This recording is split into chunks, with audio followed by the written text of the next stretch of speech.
అన్నదాత అన్నదాత మీ అన్నదాత, చెమటోడ్చి ఆహారాన్నందించే రైతన్నా, అనునిత్యం నీ కండదండగా నిలిచే నేస్తం ఎవరన్నా. అన్నదాత అన్నదాత మీ అన్నదాత.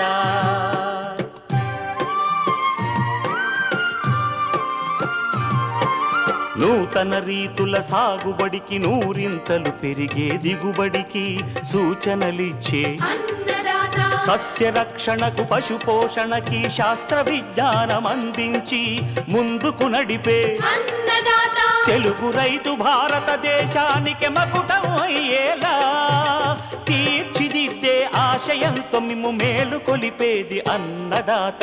అన్నదాత అన్నదాత మీ అన్నదాత. అన్నదాత అన్నదాత మీ అన్నదాత. అన్నదాత ప్రేక్షకులకు నమస్కారం. ఈనాటి ముఖ్యాంశాలు: సురక్షిత విధానాల్లో మామిడికాయల మాగవేత, వేసవిలో లోతుదుక్కుల ప్రాముఖ్యత, అనువైన పరికరాలు, ఇంకా జై కిసాన్ వ్యవసాయ సమాచారం.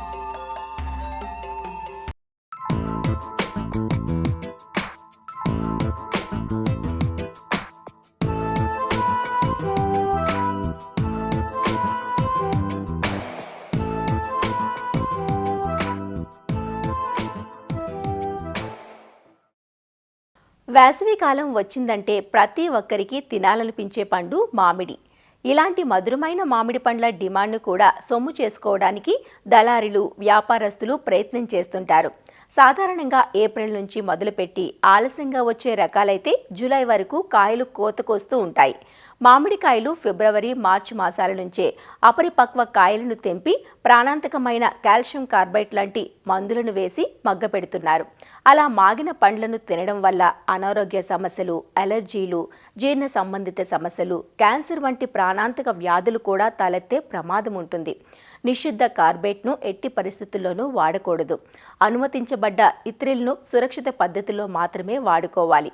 అంతేకాకుండా పక్వానికి వచ్చిన పండ్లను కోసుకొని సహజ సిద్ధమైన సురక్షిత పద్ధతుల్లో మాగించినట్లయితే పండ్లు మధురంగా ఉండటమే కాదు, ఆరోగ్యానికి ఎలాంటి హాని చేయవంటూ మామిడికాయల మాగవేత్తపై శ్రీ కొండా లక్ష్మణ్ ఉద్యాన విశ్వవిద్యాలయం సంగారెడ్డి ఫల పరిశోధన కేంద్రం కీటక విభాగం శాస్త్రవేత్త ఏ నితీష్ కుమార్తో మా ప్రతినిధి శేఖర్ ముఖాముఖి ఇప్పుడు చూద్దాం. పండ్లల్లో రారాజు అయితే మామిడి పండు అంటాం. అయితే ఆ మామిడి పండును అయితే అమ్మడానికి చాలామంది ప్రైవేటు వ్యాపారస్తులు ఏం చేస్తారంటే, అది లేత వయసులో ఉన్నప్పుడే మామిడికాయను కోసి దాన్ని వివిధ రకాల డేంజరస్ కెమికల్స్ వాడి అయితే వాటిని మాగబెడతా ఉన్నారు. అయితే దానికి సంబంధించి ఈ మామిడిని ఎలా మాగబెట్టాలి, వాటికి ఉన్నటువంటి యాజమాన్య పద్ధతులు ఏంటి అనేటువంటి విషయాల్ని మనతో పంచుకోవడానికి కొండా లక్ష్మణ్ బాపూజీ ఫల పరిశోధన కేంద్రం కీటక విభాగ శాస్త్రవేత్త నితీష్ గారు మనతో పాటున్నారు. అయితే మరిన్ని వివరాలు ఆయన అడిగి తెలుసుకునేటువంటి ప్రయత్నం చేద్దాం. సార్, ముందుగా ఇప్పుడు ఈ మామిడి అనేటువంటిది మాగబెట్టడానికి లేత వయసులో చాలామంది వ్యాపారస్తులు కోసి డేంజరస్ కెమికల్స్ వాడి మామిడిని మాగబెడుతున్నారు. అయితే వాటిని మాగబెట్టడానికి ఏ విధమైనటువంటి యాజమాన్య పద్ధతులు పాటించాలి? ఈ మామిడి అనేది మనకి భారతదేశం యొక్క జాతీయ ఫలం అని కూడా చెప్పుకోవచ్చు. ఈ మామిడిలో మనకి ఎక్కువగా vitamin A, beta carotene, glucose, fructose ఇవి ఎక్కువగా ఉండటం వల్ల మన శరీరం ఎప్పుడైతే నీరసించిపోతుందో అటువంటి సమయంలో మనకి శరీరాన్ని ఉత్తేజపరచడానికి ఇవి ఉపయోగపడతాయి. ఈ మామిడి మనం తీసుకున్న ఆహారం జీర్ణం కావడానికి కూడా ఉపయోగపడుతుంది. కాబట్టి ఈ మామిడి అన్ని కాలాల్లో దొరకదు, కేవలం వేసవి కాలంలో దొరుకుతుంది. కాబట్టి ఈ వ్యాపారస్తులు ఎవరైతే ఉన్నారో అవి మామిడికాయలు పక్వానికి రాకముందే అటువంటి మామిడికాయల్ని కోసి ఈ మార్కెట్లో విక్రయం చేస్తున్నారు. ఎందుకంటే అధిక లాభాలు పొందాలని కృత్రిమంగా వాటిని మాగబెట్టి అమ్మటం జరుగుతుంది. పక్వానికి వచ్చింది అనేటువంటి విషయాన్ని ఏ విధంగా గుర్తించి ఏ దశలో కోయాలి? రకాలని బట్టి మామిడి సాధారణంగా పూత వచ్చిన 90 నుండి 120 రోజుల వరకు మామిడికాయలు రకాన్ని బట్టి పక్వానికి వస్తాయి. ఈ మామిడికాయలు ముదురు ఆకుపచ్చ రంగు నుండి మనకి లేత ఆకుపచ్చ రంగులోకి మారుతాయి. అంతేకాకుండా ఈ పక్వానికి వచ్చిన మామిడికాయల్లో మంచి సువాసన కూడా రావటం మనం గమనించవచ్చు అనమాట. కొన్నిసార్లు మనం చూసినట్లయితే కొన్ని పాట్లు పడతాయి అంటారు. అటువంటి సమయంలో కూడా ఈ మామిడికాయలు మనం పక్వానికి వచ్చాయని గుర్తించవచ్చు. శాస్త్రీయంగా మనం ఈ మామిడికాయలు ఏ విధంగా పక్వానికి వచ్చాయని గుర్తించాలంటే రిఫ్రాక్టోమీటర్ ద్వారా మనం ఈ మామిడికాయల్ని పక్వానికి వచ్చాయా లేదా అని మనం గుర్తించవచ్చు. 8 నుండి 10 బ్రిక్స్ రీడింగ్ వచ్చినట్లయితే ఈ మామిడి కాయలు చక్కెర శాతం తయారయ్యింది మామిడికాయలు అని గుర్తించవచ్చు. అటువంటి సమయంలో ఈ పక్వానికి వచ్చిన కాయల్ని మాత్రమే మనం కోసుకోవాలి. మామిడి అనేటువంటిది మాగబెట్టడానికి మనకు మార్కెట్లో అందుబాటులో ఉన్నటువంటి కెమికల్స్ ఏమని, అవి సురక్షితమైనటువంటి కెమికల్స్ ఏమేమి అందుబాటులో ఉన్నాయి? సాధారణంగా ఈ విక్రయదారులు ఏం చేస్తున్నారంటే మనకి అధిక లాభాలు పొందటానికి మనకి మార్కెట్లో ఈ కాల్షియం కార్బైడ్ని ఉపయోగించి మనకి ఎక్కువగా ఈ మామిడికాయలను కానీ ఇతర ఫలాలను కానీ మాగబెట్టడం జరుగుతుంది. అసలు ఈ కాల్షియం కార్బైడ్ ఏంటంటే, ఇది కాల్షియం కార్బైడ్ అనేది మనకి ఎక్కువగా ఇండస్ట్రీల్లో కానీ ఫ్యాక్టరీల్లో కానీ ఉపయోగిస్తారు. ఇది ఒక రసాయనం అన్నమాట. ఇది నీటిలో కలిసినప్పుడు మనకి ఈ ఎసిటిలిన్ అనే వాయువును విడుదల చేస్తుంది అనమాట.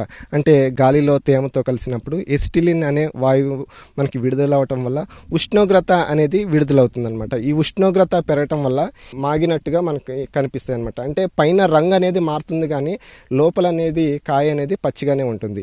ఇది ఎక్కువగా ఈ కాల్షియం కార్బైడ్ అనేది మనకి వెల్డింగ్ షాప్లో కానీ ఈ స్టీల్ షాప్లో కానీ ఆ స్టీల్ పూత పూయటానికి వెల్డింగ్ చేయడానికి ఎక్కువగా ఉపయోగిస్తారు. మార్కెట్లో మనకి దాదాపు కేజీ వచ్చేసి మనకి 200 నుండి మనకి 300 వరకు ధర ఉంటుంది. అంటే చీప్గా దొరుకుతుంది అనమాట. దీన్ని ఈ కాల్షియం కార్బైడ్ని ఎక్కువగా ఈ పండ్లు మాగబెట్టడానికి ఉపయోగిస్తున్నారు.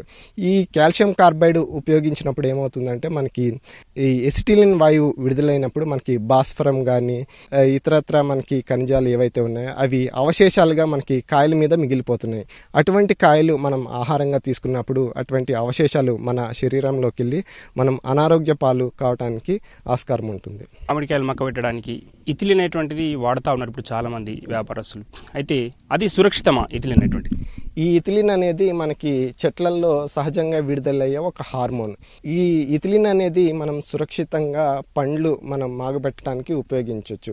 పూర్వకాలంలో చూసుకున్నట్లయితే మామిడికాయలు కానీ ఇతర పండ్లు కానీ మనం గడ్డి ద్వారా మాగబెట్టేవాళ్ళు. ఇట్లా గడ్డితోటి మాగబెట్టడం అంటే కొంచెం ఎక్కువ సమయం తీసుకుంటుంది. దాదాపుగా మనకి 7 నుండి 10 రోజులు సమయం తీసుకుంటుంది. కాబట్టి ఇప్పుడు ఎవరు కూడా మనకి ఈ ఎండుగడ్డిని ఉపయోగించి మామిడికాయలు అనేవి మాగబెట్టడం లేదు. కాబట్టి ప్రత్యామ్నాయంగా ఏంటంటే మనకి ఈ ఇథిలిన్ని ఉపయోగించి మాగబెట్టుకోవచ్చని మనకి సైంటిఫిక్గా ప్రూవ్ అయింది. అంటే ఈ ఇథిలిన్ అనేది సహజంగా చెట్లల్లో లేదా కాయల్లో మనకి విడుదలయ్యే హార్మోన్ కాబట్టి దీన్ని ఉపయోగించుకోవచ్చు. మరి దీన్ని ఏ విధంగా ఉపయోగించుకోవాలంటే పెద్ద మొత్తంలో వాణిజ్యపరంగా దీన్ని ఉపయోగించుకోవాలంటే రైపెనింగ్ ఛాంబర్స్ అని ఉంటాయి మనకి. 100 నుండి 150 ppm గాఢత కలిగిన ఈ ఇథిలిన్ వాయువును ఈ రైపెనింగ్ ఛాంబర్స్లో మామిడికాయలు పెట్టిన తర్వాత ఈ ఇథిలిన్ వాయువును విడుదల చేయాలి. ప్రతి 4 గంటలకి ఒకసారి మనం ఈ గాలిని విడుదల చేయాలన్నమాట. ప్రతి 12 గంటలకి ఒకసారి తలుపులు తీసి లోపల ఏవైతే కార్బన్ డైఆక్సైడ్ కానీ ఇతరితర వాయువులు విడుదలవుతాయో అవి బయటకు పోయే విధంగా మనం చూపించాలన్నమాట. 3 నుండి 4 రోజుల్లో ఈ యొక్క పండ్లు అనేవి తినడానికి ఆస్కారంగా ఉంటాయి. సాధారణంగా మార్కెట్లో మనకు ఇథిలిన్ అనేటువంటిది ఏ రూపాల్లో లభిస్తుంది? ఈ ఇథిలిన్ అనేది మనకి వాయు రూపంలో లభిస్తుంది, అలాగే ద్రవ రూపంలో కూడా కనిపిస్తుంది అనమాట. ఇళ్లల్లో తయారు చేసుకోవాలంటే ఇథిలిన్ ద్రావణాన్ని తయారు చేసుకోండి. ఇథిలిన్ ద్రావణం ఏ విధంగా తయారు చేసుకోవాలంటే మనకి 10 లీటర్ల నీటిలో 5 ml ఈ ఇథిరిల్ అని మనకి దొరుకుతుంది. ఈ ద్రావణంలో మనం కాయలు ముంచి 5 నుండి 10 నిమిషాలు ముంచి తర్వాత మనం గాలి చొరబడిని గదిలో పెట్టుకున్నట్లయితే 3 నుండి 4 రోజుల్లో కాయలు మనకి పక్వానికి వస్తాయి. తక్కువ ఖర్చుతో ఈ ఇథిలిన్ రైపెనింగ్ ఛాంబర్స్ తయారు చేసుకోవాలంటే మనకి ప్లేవుడ్ కానీ కార్డ్బోర్డ్ వుడ్ కానీ మనం దానితోటి మనకి ఈ చెక్క పెట్టెలు మనం తయారు చేసుకోవాలన్నమాట. ఈ చెక్క పెట్టెలు తయారు చేసుకున్న తర్వాత మనం ట్రేలల్లో నింపి మామిడికాయలను ఉంచి ఈ ఇథిలిన్ ద్రావణంలో ముంచిన కాయలు ఏవైతే ఉన్నాయో అవి మనం ఈ కాయల మధ్యలో పెట్టినట్లు అవి 3 నుండి 4 రోజుల్లో పండ్లుగా మారటానికి ఆస్కారం ఉంటుంది. అంతేకాకుండా మనకి ఇప్పుడు మార్కెట్లో ఈ ఇథిలిన్ అనేది మనకి వాయు రూపంలో దొరుకుతుంది. ఎన్ రైప్ అని, జీ రైప్ అని రకరకాల పేరుతో మనకి దొరుకుతుంది అనమాట. ఈ ప్యాకెట్ల నుండి మనకి వాయువు విడుదలవుతుంది కాబట్టి అక్కడక్కడ పెట్టినట్లయితే కాయల మధ్యలో పండ్లుగా మారటానికి ఆస్కారం ఉంటుంది. 20 కేజీల కాయలకు వచ్చేసి సాధారణంగా 5 ప్యాకెట్లు సరిపోతాయని శాస్త్రవేత్తలు చెప్తున్నారు. ఈ ఎన్రైప్ ప్యాకెట్స్ ఏవైతున్నాయో వీటిని డైరెక్ట్ వాడచ్చా? వాటిని వాడే విధానం ఏంటి? ఈ ఎన్రైప్ ప్యాకెట్లో ఏంటంటే మనకి ముఖ్యంగా వాయువు అనేది విడుదలవుతుంది. ఆ ఎన్రైప్ ప్యాకెట్లు మనకి చించినట్లయితే లోపల చూసినట్లయితే గ్యాస్ అనేది ఉంటుంది, ఆ వాయువు అనేది ఉంటుంది. కాబట్టి ఏ విధంగా వాడాలంటే ట్రేలల్లో మనం నింపిన తర్వాత కాయలు ప్యాకెట్లను చింపి కాయల మధ్యలో పెట్టాలి. ఆ కాయల మీద పూయటం కానీ నీళ్ళల్లో కలిపి కాయలకు అందించడం కానీ చేయకూడదు. కాయల మధ్యలో పెడితే ఆ వాయువు ఏదైతే ఉందో అది విడుదలవుతుంది కాబట్టి పండ్లుగా మారతాయి కాయలు. ఇప్పుడు కెమికల్స్ వాడినటువంటి మామిడి పండ్లు కానీ సహజ సిద్ధంగా ఉన్నటువంటి మామిడి పండ్లను అయితే మామిడి ప్రియులు ఎలా గుర్తించాలి? సాధారణంగా సహజంగా పండిన మామిడికాయలు అంటే మనకి తీపి వాసన కలిగి ఉంటాయి. అటువంటి కాయలు మనం మార్కెట్లో పట్టుకుని చూసినట్లయితే అవి మృదువుగా ఉంటాయి. అంతేకాకుండా మనం నొక్కి చూసినట్లయితే అవి చాలా మెత్తగా ఉంటాయి. అదేవిధంగా చక్కెరలు మన కాయ అంతా కూడా మనకి విస్తరించడం వల్ల చిన్న చిన్న గోధుమ రంగులు మచ్చలు కూడా కాయల మీద చూస్తాం. ఇవి లక్షణాలు గుర్తించినప్పుడు ఇటువంటి కాయలు సహజంగా పండినవి అని మనం గుర్తించాలి. అవే కృత్రిమంగా మనకి రసాయనాలతో పండించిన కాయలు అయితే మనకి అవి నొక్కినప్పుడు మనకి గట్టిగా ఉండటం, మృదువుగా లేకపోవటం, పైన మనకి రంగు సంతరించుకున్నా కూడా లోపల మనకి పచ్చిగా ఉండటం, తెల్లగా ఉండటం, చప్పగా ఉండటం, తిన్నప్పుడు ఆల్కహాల్ వాసన రావటం లేదా మనకి రసాయనాల వాసన రావటం ఈ విధంగా ఉంటుందన్నమాట. అంటే మనకి ఇంట్లో కొన్ని టెస్టుల ద్వారా కూడా మనకి కాయలు కృత్రిమంగా పండించినవా లేక సహజంగా పండించినవా అని పరీక్షలు చేసుకోవచ్చు.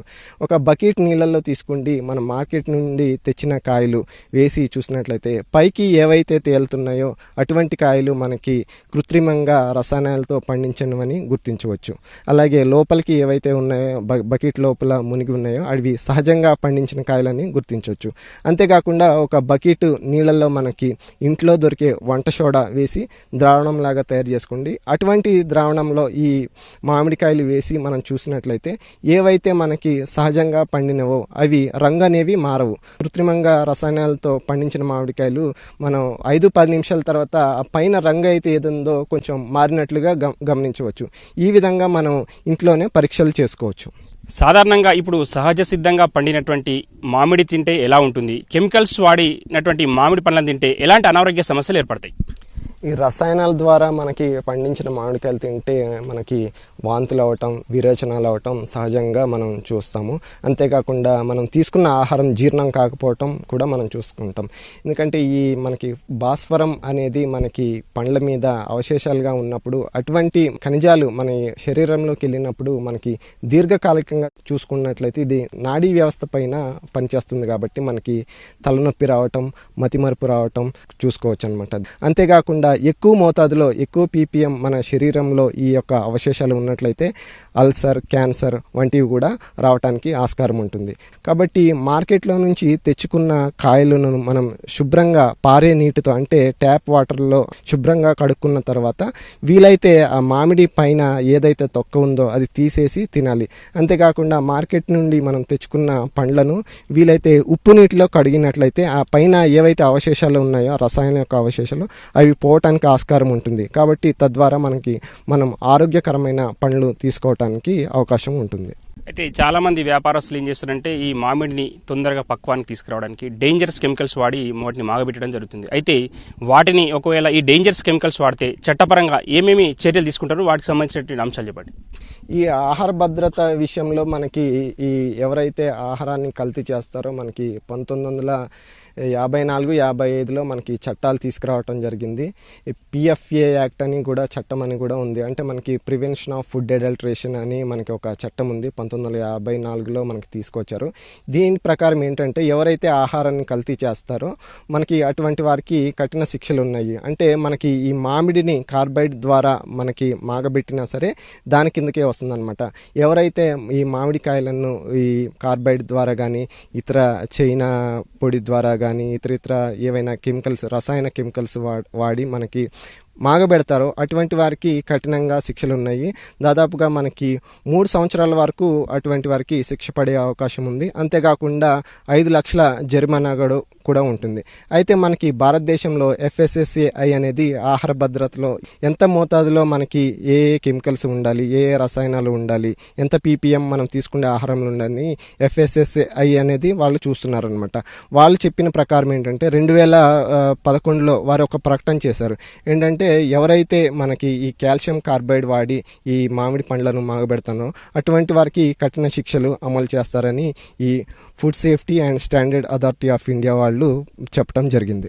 అయితే ఈ కృత్రిమంగా పండేటువంటి మామిడి పండు ఏదైతే ఉందో అది గట్టిగా ఉంటుంది అనేటువంటి విషయాన్ని మనకు కొండా లక్ష్మణ్ బాపూజీ విశ్వవిద్యాలయానికి సంబంధించిన కీటక విభాగ శాస్త్రవేత్త నితీష్ అయితే మనకు ఈ వివరాలను తెలపడం జరుగుతుంది.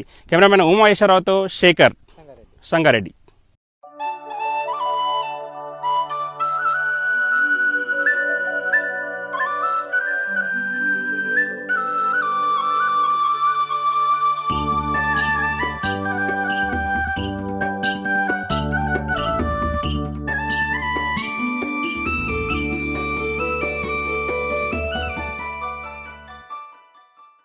పంట భూములను వేసవిలో లోతుగా దున్నటాన్ని లోతు దుక్కులు అంటాం. ప్రత్యేకమైన పనిముట్లు ఉపయోగించి ప్రతి 2-3 సంవత్సరాలకు ఒకసారి లోతుగా దున్నుకోవడం వల్ల చాలా ప్రయోజనాలు ఉంటాయి. పంటల సాగుతో గట్టిపడ్డ భూమి పై పొరలను తెరవడంతో పాటు లోతుగా దుక్కి చేయడం వల్ల లోపలి మట్టి పొరలు బాగా వదులవుతాయి. అంతేకాకుండా నేల లోపల ఉన్న నులి పురుగులు, చీడలు వంటివి బయటకు వచ్చి ఎండవేడికి చనిపోతాయి.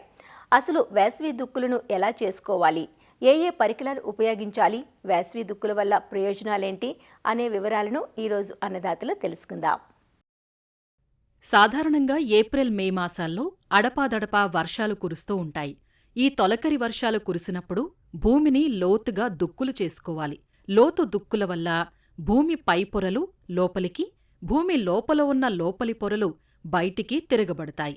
లోతు దుక్కుల్లో భూమిని 20-30 సెంటీమీటర్ల లోతుగా దున్నటం వలన వర్షపు నీరు భూమిలోకి ఇంకి భూగర్భ నీటిమట్టం పెరుగుతుంది. వాలుకు అడ్డంగా దుక్కులు దున్నటం వలన నేల కోతకు గురికాకుండా ఉంటుంది. చేలలో ఉండే మొండిజాతి కలుపు మొక్కలను దుంపలతో సహా పెకిలించేలా లోతు దుక్కి చేస్తాం కాబట్టి కలుపు బెడద ఉండదు.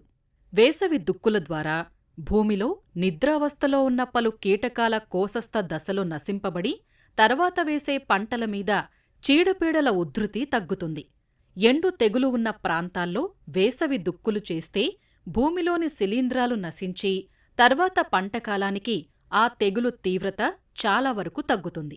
మెట్ట భూముల్లో సాధారణంగా ఎర్ర నేలల్లో లోపల గట్టి పొర ఏర్పడటం వల్ల వేరు వ్యవస్థ సరిగా ఉండదు. అలాంటి నేలల్లో చిసెల్ నాగలితో 60 సెంటీమీటర్ల లోతులో 1 మీటరు దూరంలో దున్ని నేల పైపొరలకు ఇబ్బంది లేకుండా లోపలి గట్టి పొరలను తొలగించవచ్చు.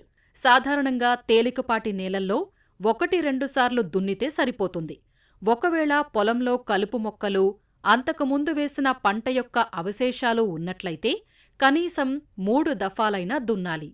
వేసవి దుక్కులు చేసేందుకు పెద్ద మడక, ఎంబీ నాగలి, ఉక్కు నాగలి, సబ్ సాయిలర్ వంటి ప్రత్యేకమైన పరికరాలను ఉపయోగించాలి. ఎంబీ నాగలి లేదా రెక్కల నాగలిని ఎడ్లతో లాగినప్పుడు 15-20 సెంటీమీటర్ల లోతు వరకు, అదే ట్రాక్టరుతో లాగినప్పుడు సుమారు 30-60 సెంటీమీటర్ల లోతు వరకు దుక్కి చేయవచ్చు. దీనితో దున్నినప్పుడు నాగలి ముందరి కర్రు భాగం నేలలో నిర్దేశించిన లోతుకు దిగి ఆపైన మట్టి పెళ్లలను సమర్థంగా భూమి నుంచి వేరుచేసి ఆ మట్టి పెళ్లలను పూర్తిగా తిప్పి పక్కకు వేస్తుంది. కలుపు బెడద అధికంగా ఉండి పంట అవశేషాలున్న పొలాల్లో, మెట్ట ప్రాంతాల్లో పచ్చిరొట్ట పైర్లను పెంచి భూమిలో కలియదున్నాల్సి వచ్చినప్పుడు, తేమ చాలా తక్కువగా ఉన్నప్పుడు ఈ రెక్క నాగలి సాయంతో మంచి ఫలితం పొందవచ్చు. గంటకు 1/2 ఎకరం నుంచి 3/4 ఎకరం వరకు ఈ నాగలిని ఉపయోగించి దున్నుకోవచ్చు. డిస్క్ లేదా పళ్ళెపు నాగలిలో 2 లేదా 3 పళ్ళాలను ప్రత్యేక రీతిలో విడివిడిగా తిరిగేందుకు వీలుగా ఒక చట్రానికి అమర్చి నేలను దున్నడానికి అనుగుణంగా ఉంటుంది. ఈ పరికరం 60 సెంటీమీటర్లు, 90 సెంటీమీటర్లు గల పళ్ళాలతో లభిస్తుంది. రెక్కల నాగలి ఉపయోగించలేని నేలల్లో దీన్ని సులువుగా ఉపయోగించవచ్చు. రాళ్లతో కూడిన లేదా మొక్కల వేర్ల అవశేషాలున్నా లేదా ఇసుక నేలల్లోనూ దీన్ని సమర్థంగా ఉపయోగించవచ్చు. ఈ పళ్ళెపు నాగలి బరువు వల్ల నేల లోపలికి దిగి తేమ తగినంత లేని గట్టి నేలల్లో కూడా నిర్ణీత లోతు వరకు దుక్కి చేసుకోవచ్చు. పళ్ళెపు నాగలితో గంటకు 3/4 ఎకరం నుంచి 1 ఎకరం పొలాన్ని దుక్కి చేసుకోవచ్చు. సబ్సాయిలర్ లేదా చిజెల్ నాగలి నేల లోపలి పొరల్ని ఒకే కర్రుతో ఛేదించి గట్టి పొరల్ని కత్తిరిస్తుంది. దీన్ని ఉపయోగించి ప్రతి 2 మీటర్లకు ఒకసాలు దున్నితే వర్షపు నీటిని లోపల నిల్వ ఉంచే సామర్థ్యం పెరుగుతుంది. భూమి లోపల కొత్త మట్టిని పాత మట్టితో కలిపినందువల్ల కావలసిన పోషకాలు మొక్కలకు లభిస్తాయి. సబ్సాయిలర్తో నేలలో 60 నుంచి 70 సెంటీమీటర్ల లోతు వరకున్న గట్టి పొరలను ఛేదించి దుక్కి చేయవచ్చు. ఇలా ప్రతి 2 ఏళ్లకు ఒకసారి ఈ లోతు దుక్కులు చేసుకోవటం వల్ల మంచి ప్రయోజనాలను పొందవచ్చు.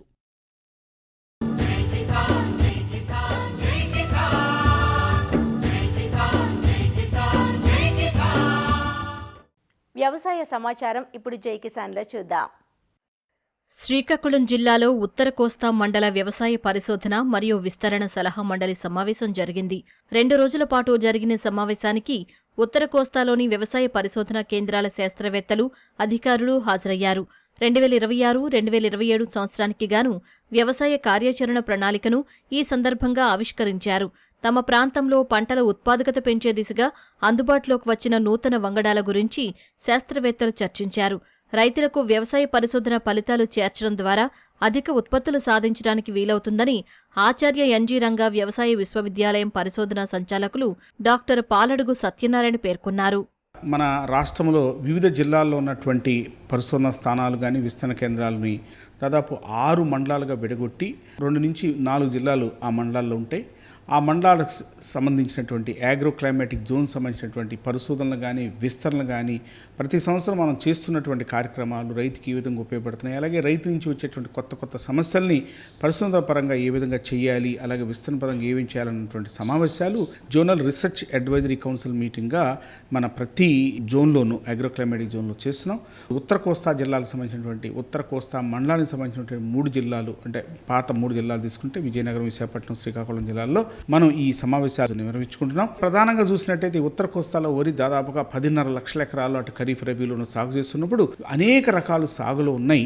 కానీ ఈ రకాలు ఏవైనా సరే ఎప్పటికీ కూడా రైతు ఎంపిక చేసుకునే రకం చేను మీద పడిపోకుండా ప్రకృతి వైపరీత్యాలను అధిగమిస్తూ మంచి పంటతో పాటు మంచి నాణ్యత కలిగి చీడపీడలను తట్టుకునే తత్వం కలిగి ఉన్నప్పుడే ఆ రకం యొక్క సాగు రైతుకి ఇతోధికంగా ఉపయుక్తంగా ఉంటుంది. దీర్ఘకాలిక రకాలు చూసుకున్నట్టయితే మనం ఆర్జీఎల్ 25-37కి ప్రతిగా MTU 13-18 అలాగే MTU 12-62 తీసుకురావటం, దానికి ఆర్జీఎల్ కంటే కూడా ఇది మెరుగైనటువంటి దిగుబడులు నాణ్యత కలిగి ఉండటం కూడా మనం ఈ సమావేశాల్లో కూడా మనం క్రోడీకరించడం, అలాగే ఈ రకాలు ఎర్రజల్లుడు సాగు కూడా అత్యంత అనువుగా ఉన్నాయని చెప్పుకోవచ్చు. వీటితో పాటు మధ్యస్థ 140 రోజుల కాల పరిమితిలో స్వర్ణకు దీటైన రకాలుగా అనేక రకాలు తీసుకొచ్చాం. అటు స్వర్ణకి 11-21కి BPT 50-0కి ప్రత్యామ్నాయంగా మనం తీసుకొచ్చిన రకాలు అటు 12-24 అవనండి, MTU 12-82 అవనండి, ఈ రకాలు అలాగే బాపట్ల కొన్ని రకాలు, ఈ రకాలన్నీ కూడా సాంప్రదాయకంగా సాగు చేస్తున్న రకాలకి మెరుగైన దిగుబడులు ఇచ్చే రకాలుగా 12-62 కూడా మనం తీసుకురావడం, ఆయా ప్రాంతాలకు ఏ రకాలు అనుకూలంగా ఉంటాయి, ఆ రకాల యొక్క సాగు వల్ల రైతుకి ఏ విధంగా ఉపయుక్తంగా ఉంటుంది, అలాగే మారినటువంటి మెకనైజేషన్ కానీ విలువ ఆధారిత ఉత్పత్తులు కానీ అలాగే నేల ఆరోగ్య పరిరక్షణలు కానీ లేదా సేంద్రీయ వ్యవసాయము అలాగే ప్రకృతి వ్యవసాయం మీద కూడా ఒక సమీక్షగా చేసుకుని ఆ ఏదైతే లేటెస్ట్ టెక్నాలజీస్ ఉన్నాయో వాటన్నిటిని ఇందుట్లో మనం వాళ్ళకి తెలియజేస్తూ రైతులకి వీటిని పెద్ద ఎత్తున వ్యవసాయ అధికారుల ద్వారా తీసుకెళ్లే ప్రయత్నం, అలాగే ఆచార్య ఎన్జీ రంగా వ్యవసాయ విస్తరణ ద్వారా కూడా తీసుకెళ్లే ప్రయత్నం మనం చేస్తున్నాం.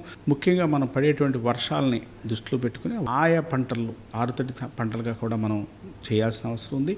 కానీ ఖరీఫ్ సీజన్లో ఏంటంటే ఎక్కువగా వరి వేస్తూ ఉంటారు ఇక్కడ, కానీ ఇంకా ఆరుతడి పంటలు అటు మొక్కజొన్న కానీ జొన్న కానీ లేదా మనకి అపరాలు కానీ కూడా వేసే అవకాశం ఉంది, అలాగే వేరుశెనగ కూడా వేసుకోవచ్చు. కాకపోతే ఏంటంటే ఖరీఫ్ సీజన్లో కొన్ని ఇబ్బందులు ఉంటాయి కాబట్టి దాళవా సీజన్కి వచ్చినప్పుడు తక్కువ నీటితోటి 2 నుంచి 4 తళ్ళతోటి అటు వేరుశెనగ కానీ మనకి అపరాలు కానీ అలాగే మనకి జోవార్ కానీ ఈ పంటలు మొక్కజొన్న కానీ వేసుకోవచ్చు. అలాంటి పంటలను కూడా మనం ఇక్కడ ఎంకరేజ్ చేస్తున్నాం. ఏదేమైనప్పటికీ మనకి పంటల సరళలో మార్పు చేస్తూ ఒక సంవత్సరంలో 2 నుంచి 3 పంటలు పండిస్తూ ముఖ్యంగా ఈ పచ్చి రొట్టెలను కూడా ప్రోత్సహిస్తూ జీవనరులు కూడా దానికి మిళితం చేసి ఆ విధంగా రైతుకి ఉపయుక్తంగా ఉన్న ఉద్దేశంతో అనేక అంశాల మీద కౌన్సిల్లో జరిగింది. మెకనైజేషన్ మీద కూడా మనం బాగా విస్తృతంగా చర్చించుకోవడం జరిగింది. మరిన్ని విభిన్న అంశాలతో రేపటి అన్నదాతలో మళ్ళీ కలుసుకుందాం. నమస్కారం.